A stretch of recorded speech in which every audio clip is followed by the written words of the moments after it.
Hello बच्चों, अभी तक हम पहला पाठ जिस देश में गंगा बहती है सुन लिया। अब दूसरा पाठ के जाने के पहले आपसे कुछ प्रश्न पूछना है। पहला प्रश्न, गीत का और एक नाम यानी पर्याय शब्द क्या है? यस राइट, गाना।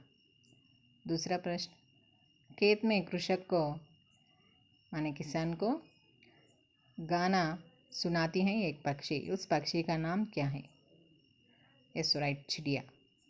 हमारा दूसरा पाठ का नाम गाने वाली चिड़िया।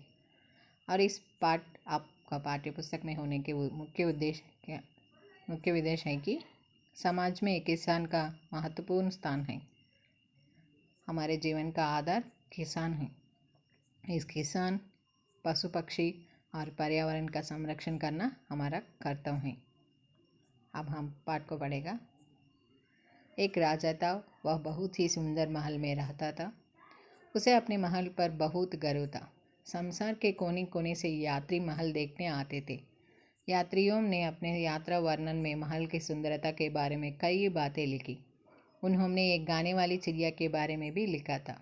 यह चिड़िया महल के पास वाले जंगल में रहती थी और बहुत मधुर स्वर में गाती थी। ఒక రాజు ఉండేవాడు. అతని రాజ్యంలో అతని యొక్క మహల్ చాలా గొప్పగా ఉండేది. అతని రాజ్యం మొత్తానికి అతని మహలే చాలా సుందరంగా ఉండేది. చాలా అంటే చుట్టుపక్కల నుంచి అందరూ వచ్చి అతని మహల్ని చూసి వెళ్తూ ఉంటారు.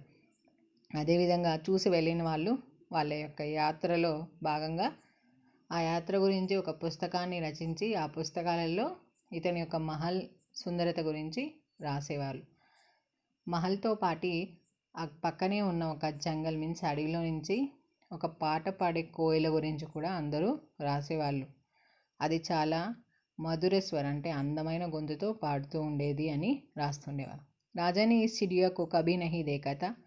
यात्रियों के द्वारा लिखे गए यात्रा वर्णन पढ़ने से राजा को चिड़िया के बारे में पता चला।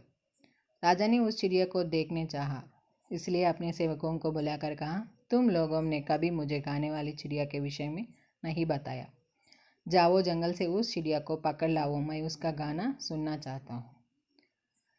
రాజుకి ఇప్పటివరకు అయితే ఆ గానే వాలి చిడియా అంటే ఆ పాట పాడే కోయిల కనిపించలేదు. కానీ ఆ యాత్ర గురించి వర్ణించిన పుస్తకాలలో చదివి అతను పాట పాడే కోయిల ఉందని తెలుసుకున్నాడు.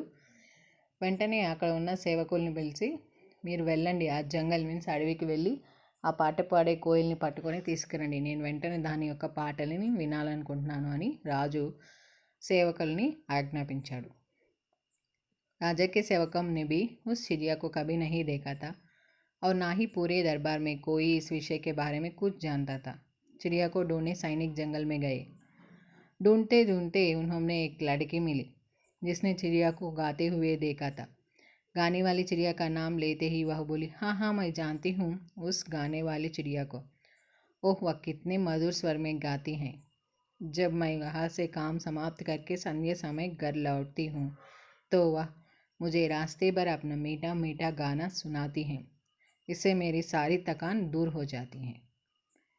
రాజు ఆజ్ఞాపించిన విధంగానే సేవకులు ఆ చిడియాని వెతకాలని అనుకున్నారు. కానీ రాజుతో పాటు అక్కడ ఉన్న సేవకులకు కానీ ఎవరికి, ఆ రాజు దర్బార్లో ఉన్న ఎవరికి కానీ ఆ పాట పాడే కోయిల గురించి తెలియనప్పటికీ ఆ రాజు సేవకులు అడవిలోకి వెళ్ళి దాన్ని వెతకాలని అనుకుని అడవిలోకి వెళ్ళి వెతుకుతూ ఉన్నారు. వాళ్ళకి మధ్యలో ఒక అమ్మాయి కనిపించింది. తనని అడిగారు, నువ్వు పాట పాడే కోయిల్ని చూసావా ఎక్కడైనా అని అడగంగానే ఆ అమ్మాయి, నాకు తెలుసు, నేను ఆ పాటని వింటూ ఉంటాను, చాలా అద్భుతంగా పాడుతుంది. నేను ప్రతిరోజు నా పనిని ముగించుకొని ఇంటికి వెళ్ళే దారి మొత్తం తన యొక్క తీయటి పాటని వినిపిస్తూ ఉంటుంది. ఆ పాట వినగానే నేను రోజు మొత్తం పడిన కష్టాన్నంతా మర్చిపోయేదాన్ని, అంత అందంగా పాడుతుంది ఆ కోయిల అని ఆ అమ్మాయి సైనికులకి చెప్పింది. सैनिकों के अनुरोध पर लड़की ने चिड़िया को आवाज़ दी, मेरी छोटी सुंदर चिड़िया, हमारे राजा तुम्हारा मधुर संगीत सुनना चाहते हैं, क्या तुम उन्हें अपना गाना सुनाओगी? సైనికులు ఆ అమ్మాయిని అడగడంతో తన సైనికుల కోరిక మేరకు ఆ గానే వాలి పాట పాడే కోయిలకి వినపడేలాగా ఆ అమ్మాయి ఈ విధంగా పిలిచింది, నా యొక్క అందమైన కోయిల, రాజుగారు నీ యొక్క పాటని వినాలని అనుకుంటున్నారు, ఏంటి నీ పాటని రాజుకి వినిపిస్తావా అని ఆ అమ్మాయి కోయిల్ని ప్రశ్నించింది. लड़की की बातें सुनकर चिड़िया बोली, मेरा संगीत तो इन हरे भरे जंगलों खेतों में अच्छा लगता है, फिर भी मैं राजा को अपना गाना अवश्य सुनाऊंगी. ఆ అమ్మాయి అడిగిన ప్రశ్నకి వెంటనే కోయిల సమాధానం ఇచ్చింది. నా యొక్క సంగీతాన్ని, నా యొక్క పాటని ఈ పచ్చనైన అడవులకి, ఇక్కడ కష్టపడే కిసాన్ రైతులకి నాకు వినిపించడం నాకు చాలా ఇష్టం. కానీ అయినప్పటికీ రాజుగారు అడిగారు కాబట్టి నేను రాజుకి నా పాటని వినిపిస్తాను అని సమాధానం చెప్పింది కోయిల. ఎవరికి? ఆ క్వశ్చన్ అడిగిన లడకి అమ్మాయికి చెప్పింది.